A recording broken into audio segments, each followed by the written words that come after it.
Hospital के लोगों ने उसको वो धक्का मुक्की की और उसकी गाड़ी तोड़ी, बेकायदेशीर जमाव ये किया।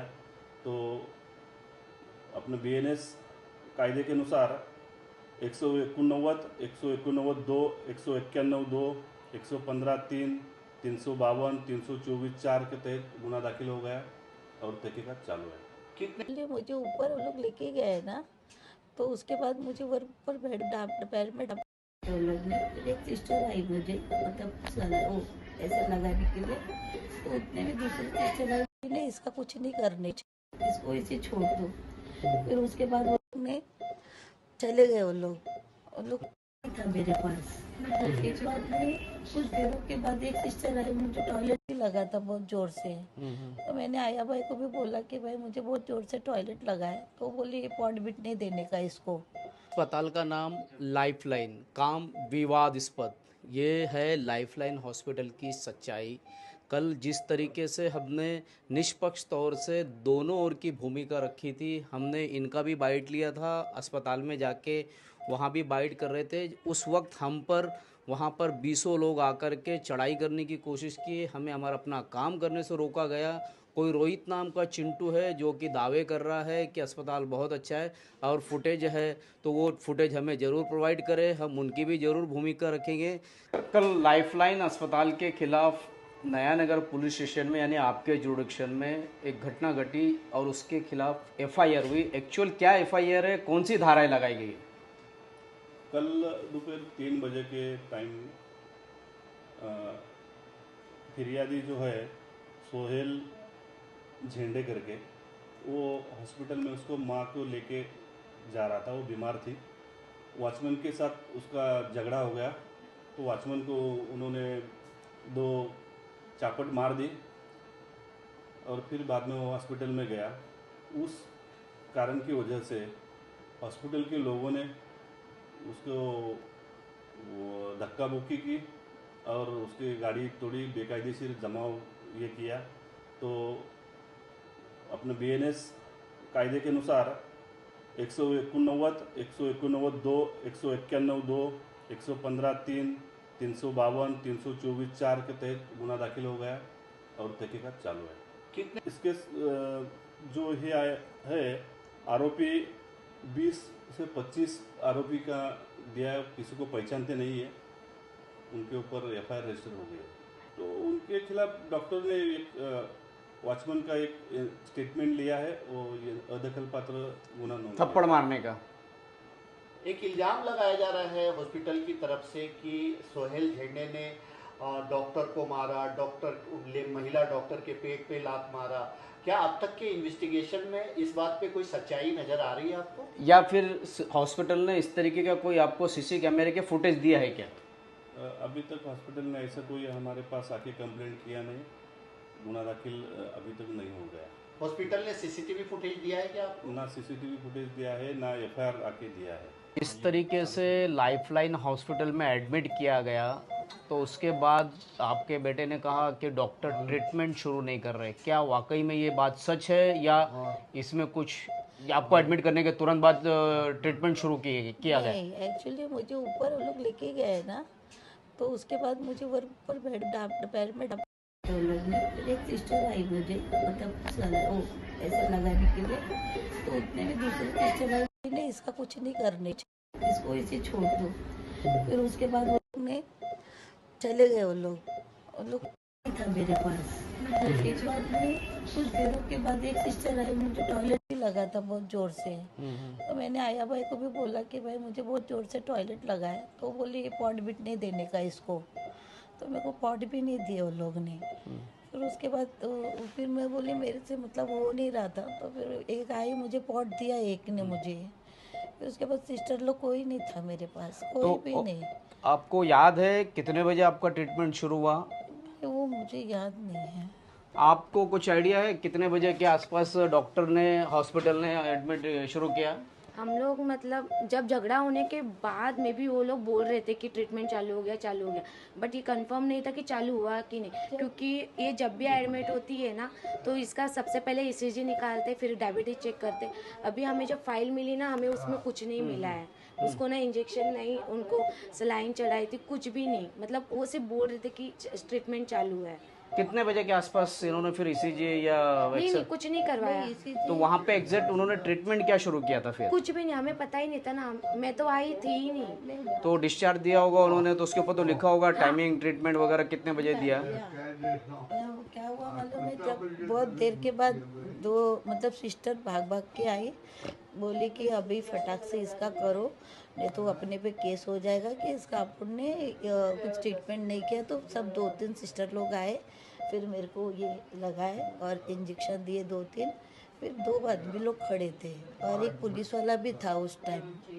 पुलिस वाला खड़ा था और 2 लोग खड़े थे, और उन लोग ने मेरा फटाफट उन लोग ने तभी वही इंजेक्शन लगाया था और 2-3 इंजेक्शन लगाया। उसके बाद बस इंजेक्शन वगैरह लगाया आपको? हाँ, उसके अलावा ज़्यादा से ज़्यादा और कुछ नहीं किया? नहीं। फिर बाद में जब हम रात को जब निकलने वाले थे, उसके पहले मेरा चेस्ट पेन हो रहा था बहुत। मैंने बहुत देर से उनको बोला मेरा चेस्ट पेन हो रहा, कोई नहीं आ रहा था मेरे पास। फिर एक सिस्टर आई, बोली मेरे को चेस्ट पेन हो रहा है। फिर उसने आके लास्ट में मेरा EKG से निकाला था उसने। अच्छा, मतलब आपको चेस्ट पेन होने के बावजूद लाइफलाइन हॉस्पिटल ने ट्रीटमेंट नहीं किया पूरी तरीके से? नहीं किया। लास्ट में जब हम निकलने के टाइम में फिर उन्होंने मेरा तो आप रात को कितने बजे वहाँ से निकले? वो मुझे टाइम नहीं पता आपको? याद नहीं। हार्डली 7 बजे हम लोग यहाँ पे लेके आए ये वाले हॉस्पिटल। ये नहीं, वहाँ से कितने बजे डिस्चार्ज दिया आपने? डिस्चार्ज के लिए तो बहुत पहले से शुरू था, मतलब 5-6 बजे के बाद जो डिस्चार्ज टाइमिंग था। तो उन्होंने इतना लेंदी करवाया कि 1-1.5 घंटा तो डिस्चार्ज ही हो रहा था। अच्छा। फिर उसके बाद जब पापा वगैरह गए, जब पुलिस वाले जब उनसे बात किया, तब जाके उन्होंने प्रोसेस चालू किया डिस्चार्ज का। कितने बजे हुआ एग्जैक्ट ये? वो हमें भी, मुझे भी याद नहीं था बिकॉज मैं नहीं थी वहाँ पे कोई और मेरी ये थी रिलेटिव्स थे। तो मतलब राउंड 6:30-7 o'clock को ये यहाँ पे आई है। मतलब 4-5 बजे का जो डिस्चार्ज प्रोसेस मतलब 6 बजे का जो डिस्चार्ज प्रोसेस चालू था, वो 7 बजे तक चालू था कि ये फॉर्म भरो, वो फॉर्म भरो। मतलब अभी जो डामर डिस्चार्ज दिया होगा? पता नहीं डामा डिस्चार्ज, वो आइडिया नहीं है मुझे। बट जो चालू था कि, लेकिन वो जो मेरे उनके साथ थी डिस्चार्ज के साथ, वो बोल रही थी मुझे एक फॉर्म दे रहे थे, एक साथ कुछ नहीं दे रहे थे ना। इन्होंने मतलब जो एडमिट करना का फॉर्म था वो नहीं भरा था, डिस्चार्ज का फॉर्म नहीं भरा था, फिर पेमेंट का, फिर मेडिसिन का, वो सब बाद मतलब बोल रहे थे कि मुझे इतना टाइम रुकवा रहे थे कि एक चीज़ 20 मिनट के लिए मतलब वो लोग वक्त लगा रहे थे कि नहीं ये। तो वो उसने चिल्लाया कि भाई मुझे एक साथ दे दो ना जो भी है। तो वो भी नहीं, जैसे आएगा वैसे हम लोग आपको देंगे। टोटल बिल कितना हुआ था? और टोटल 10,000 का बिल हुआ उस टाइम पे। कितने मतलब घंटे एडमिट रही? ये हार्डली 3-4 घंटे थी। मतलब 3 से 4 घंटे का 10,000 रुपये बिल भी चार्ज किया? 2 बजे 2-2:30 बजे हम लोगों ने एडमिट किया। डिस्चार्ज का प्रोसेस हुआ 6 बजे या 5:30 बजे से चालू हुआ। वो एग्जैक्ट टाइम नहीं पता, बट शाम होने आ गई थी टोटली। तो वो 2-2.5 घंटे का ही उन्होंने इतना प्रोसेस हमारा 10,000 मतलब 3,500 रुपये मेडिसिन और 6,000 रुपये पूरा उनका प्रोसेस जो भी किया होगा बीच में वो सारा। मेरे हाथ पैर लूज था, मुझे सब मालूम नहीं रहा था, सिर्फ बॉडी मेरी लूज हो गई थी। जब आया तो वहाँ पे टैंकर सामने खड़ा था, मेरा बेटा बहुत जोर जोर से हॉर्न बजा रहा था। वो चिल्ला भी रहा था कि मार जो हटो नहीं। फिर बाद में टैंकर वाला आगे नहीं जा रहा था, तो ये उतरा, फिर गाड़ी के बाहर गया, उतने मुझे पता है। उसके बाद उधर क्या हुआ वो मुझे नहीं पता है। वो टैंकर के हट ही नहीं रहा था, वो चिल्ला रहा था जोर जोर से कि, लेकिन मैं बोल नहीं सकती थी कि तू रुक ऐसा कुछ करके। उसके बाद मुझे पता नहीं, वो मुझे अंदर जो गए वो मुझे लेके गए अंदर। उसके बाद ही वो लोग ने बोला ना कि अब ऐसा कुछ मत करो कि पेशेंट का आदमी आता है और अपने स्टाफ को मारता है, तुम कुछ नहीं कर रहे हो, ऐसा बोला एक सिस्टर ने। तो जो एक सिस्टर मेरे को सलाइन लगाने वाली थी, तो उसने बोला निकाल दिया, नहीं किया, तो मुझे ऐसे छोड़ दिया। एक सिस्टर बोली नहीं जो भी आएगा हमको मारेगा, हम उनका इलाज नहीं करेंगे। हमें जो पता चला है कि जिस वक्त आपके बेटे गाड़ी से उतर के वॉचमैन को शायद 1-2 चमाट मारे थे।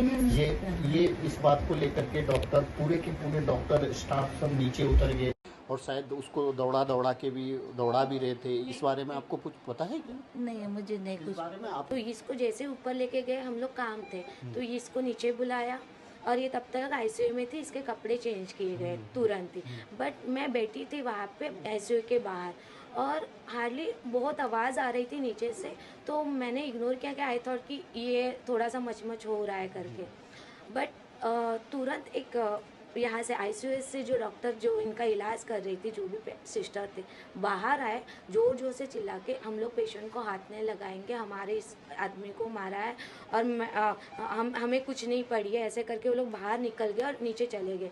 और मैं तुरंत अंदर गई तो कोई नहीं था, हार्डली एक वार्ड मतलब एक कोई वार्ड बॉय होगा या आंटी थी, हाँ आंटी थी, वो एक साइड में थी और ये मम्मी ऐसे ही बेड पे पड़ी है और ना ही उनके ऊपर चादर थी ना कुछ भी नहीं, सिर्फ कपड़े चेंज किए थे, ऐसे ही पड़ी है, नहीं सलाइन लगी है, नहीं कुछ भी प्रोसेस नहीं था।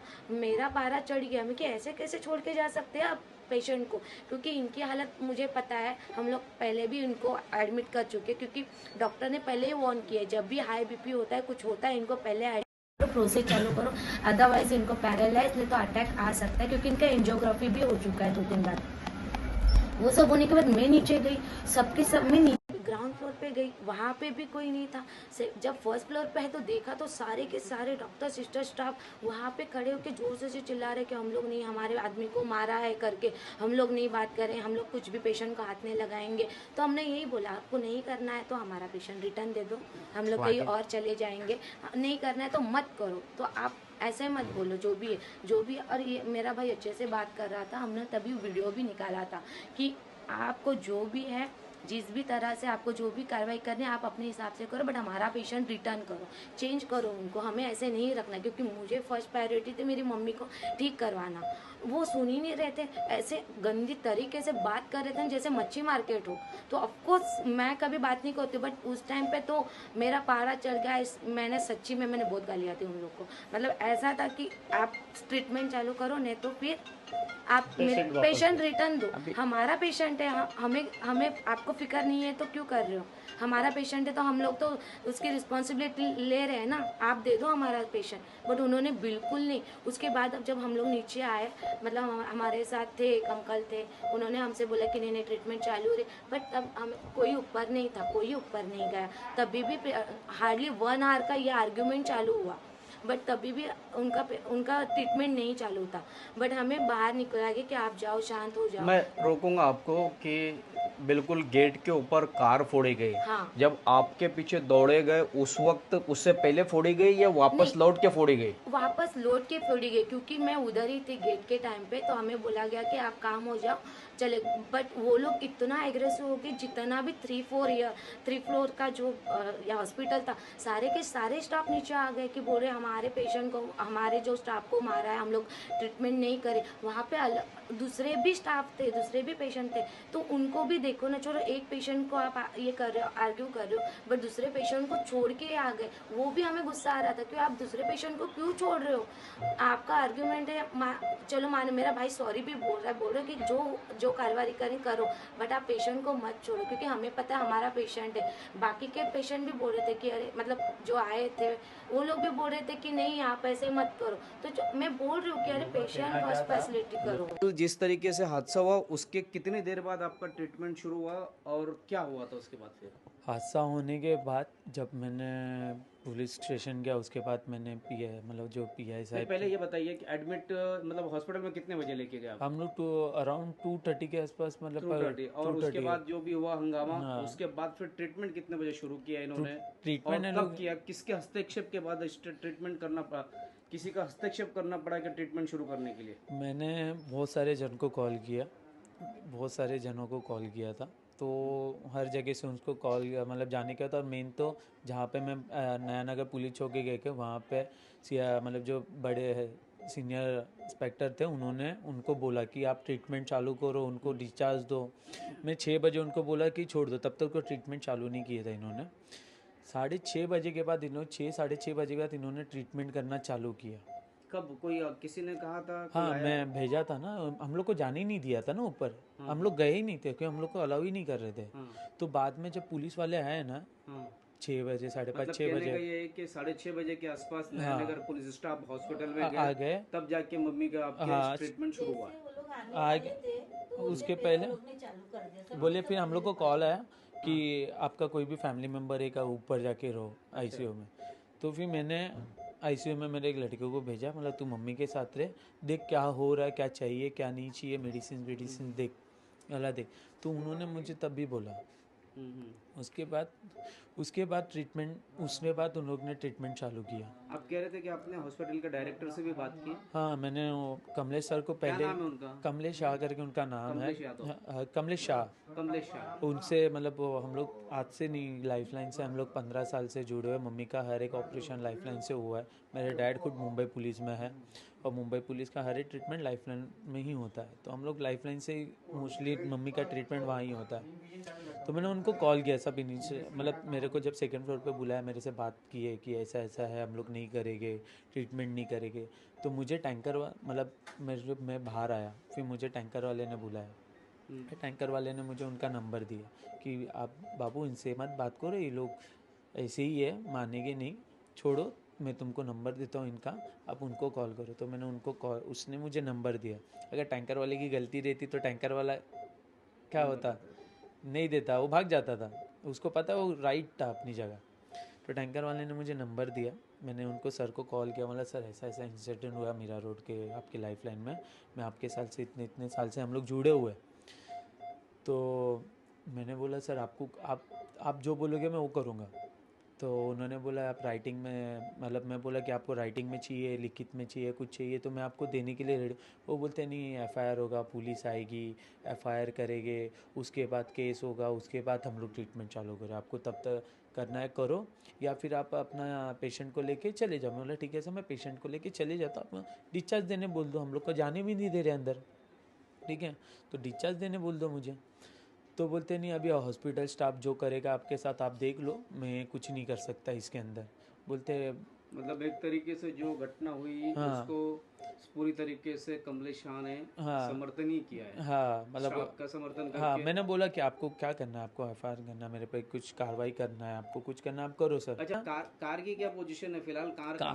कार नयानगर चौकी में है, वो पंचनामा के लिए दिया है मैंने, उसका पूरा टोटल लॉस हुआ है, मेरे सारे कांच तोड़ दिए, अंदर का बम्पर विम्पर सब तोड़ डाला है। अंदर फायर ब्रिगेड जो रेती रहता है हॉस्पिटल में आग बुझाने के लिए रेती रहता है, वो रेती उसके ऊपर डाला है उन्होंने, रेती, फिर उसका जो बकेट आता है, फिर फायर एग्जीबिशन होता है उससे कांच फोड़ा है, वो सब से उन्होंने पूरा ये किया हुआ है। मैं तो उनको बोला भी आप सीसीटीवी देख लो, सीसीटीवी फुटेज देख लो, आपको सब पता चल जाएगा क्या क्या सच है क्या झूठ है, या मैं झूठ बोल रहा है। उन लोगों ने भी कुछ आपके खिलाफ कंप्लेंट की है? हाँ, उन्होंने भी मेरे खिलाफ कंप्लेंट किया। उन्होंने बोला गया है कि हम लोग 4 जन मिलके वॉचमैन को मारा, और मैंने इतना मतलब कंटिन्यू मैंने मारा है वॉचमैन को, बहुत मारा है मैंने, उन्होंने ऐसा किया है। और उन्होंने ये भी दिया है कि मैं हॉस्पिटल में घुस के जो लेडी स्टाफ थी उनको मैंने पेट में लात मारा है, मैंने गाली गलौज दिया है, ये सब उन्होंने बोला। मैं बोला सीसीटीवी है कैमरा, आप देखो मैंने किसको लात मारा है, मैं किसको गाली दिया है। और जो मेरे पास वीडियो मैंने भेजा है आप सबको, तो उसके अंदर जो वीडियो में मैं निकला हूँ ना, उसके बाद मैं हॉस्पिटल में गया ही नहीं, आप वो भी देख सकते हो। तो अभी मैं बोला आप सीसीटीवी देख लो, तो बोलते हम लोग को उतना टाइम नहीं सीसीटीवी फुटेज देखने का। तो पुलिस स्टेशन में भी कोई सीसीटीवी दिया है? सीसीटीवी दिया है, उन्होंने आज बोला है, कल मुझे बुलाया वापस नयानगर पुलिस स्टेशन में, तो बोले कल आके अपन कार्रवाई तो करते आपके वापस है। खिलाफ एनसी हुई है? हाँ, एनसी हुई है, एफआईआर भी हुआ है। तो हमने जो हकीकत है वो जानने की कोशिश की, कल अस्पताल की भी भूमिका रखने की कोशिश की, उन लोग हम पर कितनी बदतमीज़ी से बात कर रहे थे वो ऑन रिकॉर्ड है, हमने फुटेज में सब दिखाया है। और उसके बाद पेशेंट को किस तरीके से वहाँ कब ट्रीटमेंट दिया गया है ये भी इन्होंने बताया है। पुलिस के हस्तक्षेप के बाद ट्रीटमेंट शुरू हुआ है। करीब 2 घंटे का ट्रीटमेंट का 10 से 12 हज़ार रुपये इन्हें चार्ज किया गया है। ये है लाइफलाइन हॉस्पिटल की सच्चाई। इसी तरीके की खबरों के लिए मेरे यानी शकील शेख एकता पोद्दार के साथ बने रहे, देखते रहे सिटी न्यूज़ मुंबई।